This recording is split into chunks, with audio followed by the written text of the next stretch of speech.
प्रभो नमः शिवाय महारुद्राय शंभ सदाशिवाय धवलेश्वराय वालालिंगाय नमः।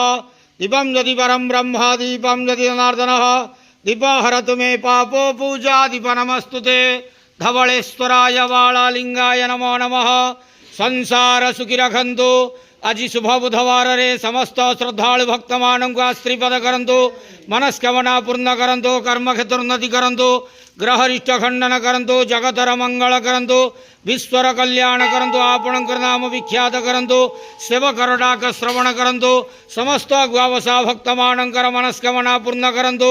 जो जो भक्त माने आपणक पाखरे मानसिक रखिछंती तांका मानसिक पूर्ण करंतु। प्रभु धवलेश्वराय वालालिंगाय नमो नमः। संसार सुखी रखंतु आनंदे गवार हरि बोलो। आज शुभ बुधवार रे समस्त श्रद्धालु भक्त मानक श्रीपद करंतु आनंदे गवार हरि बोलो। प्रभु धवलेश्वराय वालालिंगाय नमो नमः।